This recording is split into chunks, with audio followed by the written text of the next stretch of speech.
एक समय की बात है।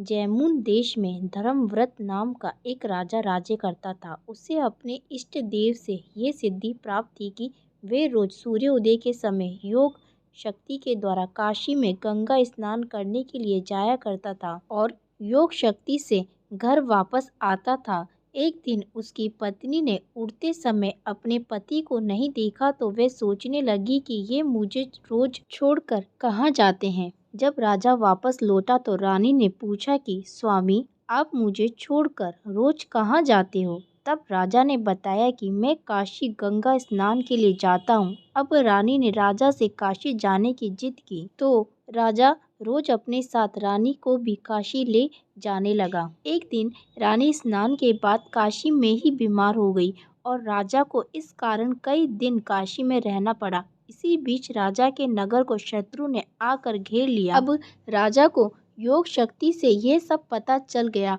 अब उसने वहाँ के कुछ ग्रामीणों से कहा कि यदि मैं अपने राज्य को वापस नहीं जाता हूँ तो मेरे नगरवासी शत्रुओं के अत्याचार से दुखी हो जाएंगे और यदि मैं वहाँ जाता हूँ तो मुझे अपनी पत्नी को यहाँ छोड़ना पड़ेगा। ऐसे में मैं क्या करूँ? तब वहाँ के कुछ ब्राह्मणों ने राजा की स्थिति को देखकर अपनी योग विद्या से रानी सहित उनके नगर जाने की व्यवस्था की। इस पर राजा प्रसन्न होकर जाते समय ब्राह्मणों से कह गया कि जब भी तुम्हें मेरी आवश्यकता होगी तो मेरे नगर आ जाना। अब राजा अपने नगर में जाकर शत्रु पर विजय पाकर सुख पूर्वक राज्य करने लगा। एक दिन काशी में अकाल पड़ गया और लोग भूखे मरने लगे। तब वहाँ के ब्राह्मणों को राजा की कही गई बात याद आई।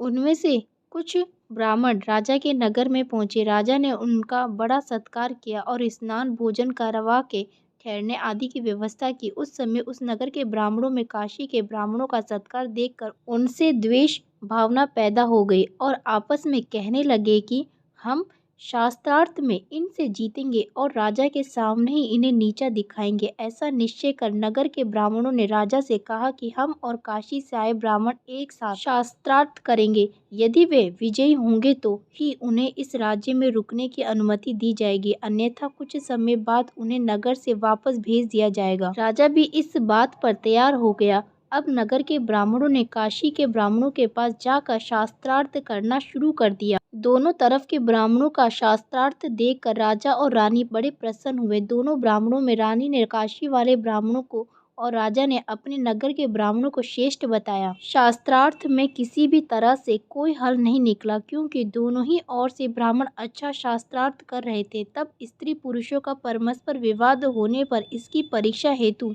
राजा ने एक घड़े में एक सर्प को बंद करके घड़े का मुंह बंद कर दिया और सभा में रखकर दोनों तरफ के ब्राह्मणों से पूछा इस घड़े में क्या है। तो भी ब्राह्मण सत्य बताएंगे उनकी रक्षा की जाएगी और जो गलत बताएंगे वे इसी समय नगर से चले जाएंगे। अब काशी के ब्राह्मण राजा की बात सुनकर दुखी हो गए क्योंकि वे राजा के पास शरण लेने के लिए आए थे, लेकिन राजा ने भी उनके सामने ये शर्त रख दी। तब नगर के ब्राह्मणों ने उस घड़े को दूर से ही देखकर कहा कि इसमें सर्प है, क्योंकि उन्हें वहाँ के गुप्तचर द्वारा पता चल गया था। अब राजा काशी वाले ब्राह्मणों से पूछने लगे कि इसमें क्या है। वे बेचारे सभी ब्राह्मण आपस में विचार करने लगे कि क्या बताया जाए। तब उनका साथ देने के लिए भगवान विष्णु एक ब्रह्मचारी का रूप बनाकर उन ब्राह्मणों के पास आए और उनसे पूछा कि आप चिंताग्रस्त क्यों हैं। तब ब्राह्मण नाराज स्वर में बोले कि क्यों पूछते हो। तब उस ब्रह्मचारी अर्थात भगवान विष्णु ने ब्राह्मणों से कहा कि मैं भी एक ब्राह्मण वंश में उत्पन्न हुआ हूँ। मैं तुम्हारी ओर से इस घड़े में रखी वस्तु को बता देता हूँ, तुम किसी बात की चिंता मत करना। ब्राह्मणों ने कोई और उपाय न समझकर उस ब्रह्मचारी की बात स्वीकार कर ली, जिसके बाद वह ब्रह्मचारी अर्थात भगवान विष्णु राजा के पास जाकर कहने लगा कि मैं काशी के ब्राह्मणों का शिष्य हूँ और इस घड़े में क्या वस्तु है उसे मैं बताऊंगा। ऐसा कहकर उसने हाथ में थोड़ा सा जल लेकर उस घड़े पर डालकर भरी सभा में राजा से कहने लगा कि हे राजन, इस पात्र में सोने की भगवान श्री कृष्ण की मूर्ति है। तब राजा उसकी बात सुनकर अचंभित हुआ क्योंकि उसकी आंखों के आगे इसमें सर्प रखा गया था। अब राजा ने सभी के सामने घड़े का मुंह खोलकर देखा तो उसमें भगवान श्री कृष्ण की सोने की मूर्ति मिली। ये देखकर राजा सहित सब लोग आश्चर्यचकित हो गए। अब नगर के ब्राह्मणों को पराजित होने पर सभा से जाना पड़ा। उसके बाद काशी के पंडितों ने जब उस ब्रह्मचारी को देखा तो उन्हें वहां कोई भी नहीं दिखाई दिया क्योंकि वह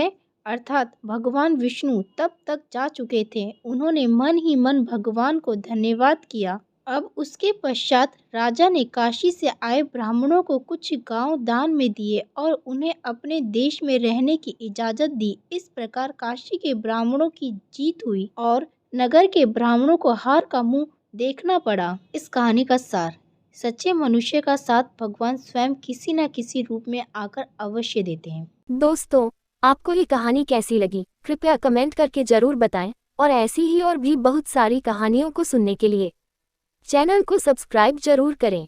धन्यवाद।